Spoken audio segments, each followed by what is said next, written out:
Hello दोस्तों। Pulmonary artery hypertension basically एक बीमारी है जहां पर हार्ट से लंग्स में जाने वाली नली का प्रेशर बहुत ज़्यादा बढ़ जाता है।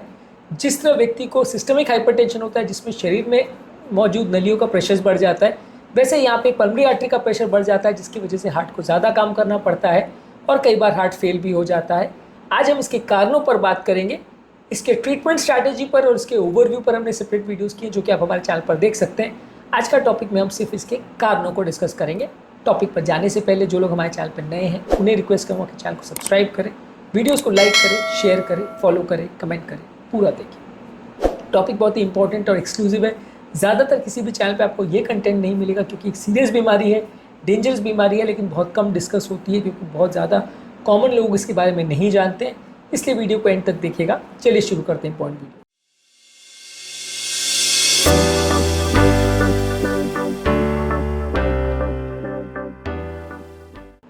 सबसे पहले ये समझ लीजिए कि पल्मोनरी आर्टरी हाइपरटेंशन के बहुत सारे केस में कोई क्लियर कट कारण नहीं मिलता है। इसको इडियोपैथिक या प्राइमरी पल्मोनरी आर्टरी हाइपरटेंशन बोलते हैं। यहाँ पे आप अगर कोई एनालिसिस जेनेटिक का करते हो या एनवायरमेंटल फैक्टर्स को एनालिसिस करते हो तो कोई कारण मिल सकता है, पर ज़्यादातर इसको प्राइमरी बोलने का कारण ये है कि इसमें कोई भी क्लियर कट कारण अवेलेबल नहीं है, यानी किसी अननोन कारण की वजह से हाइपरटेंशन हो रहा है।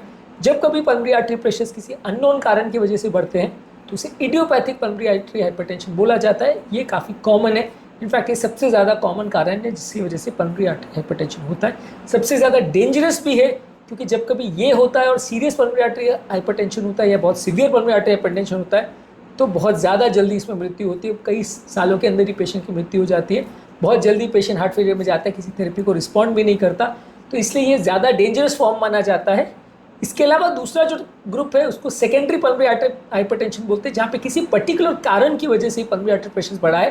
प्राइमरी वाले में कोई कारण नहीं था, सेकेंडरी वाले में स्पेसिफिक कारण आपको पता है, तो कारण को ठीक करने से पल्मोनरी प्रेशर ठीक हो सकते हैं।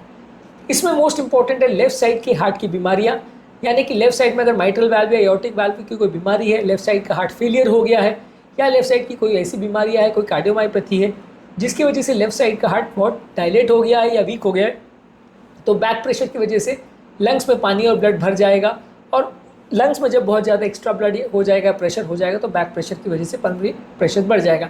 ये लगभग वैसे ही कि जैसे आप नदी में अगर एक डैम क्रिएट कर देते हो तो काफ़ी दूर तक जितना बड़ा और जितना गहरा डैम आप बनाते हो, जितनी ज़्यादा चौड़ा डैम आप बनाते हो, उतना पीछे तक पानी भरते चला जाता है। वैसे ही अगर हार्ट में आगे ब्लड पंप नहीं हो पा रहा है तो पीछे बैक प्रेशर की वजह से पानी भरता चला जाएगा, क्योंकि पल्मोनरी आर्टरी राइट हार्ट से लंग्स में ब्लड लेके जाती है। तो जब लंग्स में ओवर कंजेशन है, वहाँ पर जगह नहीं है, तो पल्मोनरी आर्टरी का प्रेशर भी बढ़ जाएगा, तो इससे बैक प्रेशर राइट हार्ट पे पड़ेगा। यानी लेफ्ट हार्ट में जो प्रेशर था वो पल्मोनरी वेन में बढ़ा, उसकी वजह से लंग्स में बढ़ा, उसकी वजह से राइट पल्मोनरी आर्टरी में बढ़ा, उसकी वजह से राइट हार्ट में बढ़ा। तो एक बैक साइकिल चल रहा है कि एक स्टेप बाय स्टेप आगे आगे ब्लड नहीं जा पा रहा है, इसलिए पीछे बढ़ता जा रहा है। वो वैसे ये समझ लीजिए कि एक गाड़ी अगर रुक गई कोई ट्रैफिक जैम की वजह से या कोई एक्सीडेंट की वजह से, तो उसके पीछे पीछे पूरा काफिला लग जाता है, उसके पीछे पीछे कई गाड़ियाँ रुक जाती है, बहुत दूर तक जाम लग जाता है, क्योंकि अगर आगे जाने को जगह नहीं है तो पीछे जाम लगता चला जाएगा। तो वैसे ही कि आगे अगर ब्लड नहीं पंप हो रहा तो पीछे पूरा ब्लड भर जाएगा।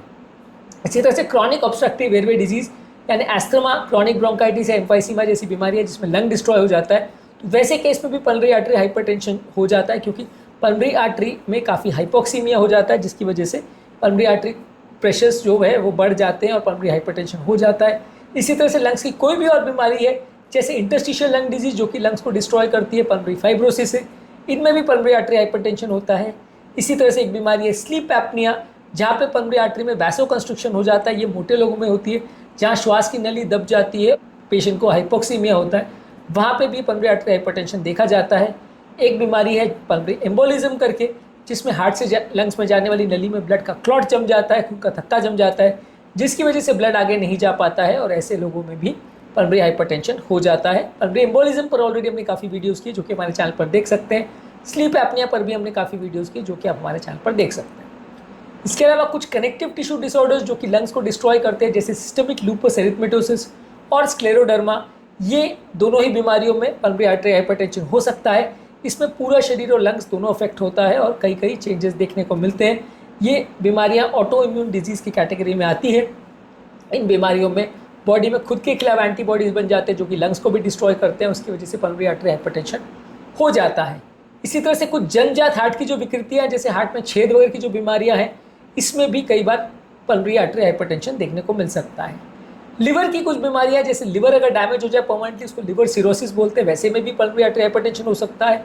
और पोर्टल वेन थ्रोम्बोसिस है, जहाँ पे पोर्टल हाइपरटेंशन होता है, यानी पोर्टल वेन जो कि लिवर को ब्लड सप्लाई करती है, वहाँ पे अगर क्लॉट जम जाए तो पोर्टल हाइपरटेंशन होता है। और इस तरह के पेशेंट में किन्हीं कारणों की वजह से पल्मोनरी आर्टरी में भी हाइपरटेंशन होता है। हालांकि पोर्टल वेन और पल्मोनरी आर्टरी में कोई कनेक्शन नहीं है, लेकिन फिर भी जब पोर्टल हाइपरटेंशन होता है तो साथ में कुछ हार्मोनल चेंजेस की वजह से व्यक्ति को पल्मोनरी आर्टरी हाइपरटेंशन भी ज़्यादा देखने को मिलता है, यानी लिवर की बीमारियों में भी पल्मोनरी आर्टरी हाइपरटेंशन हो सकता है।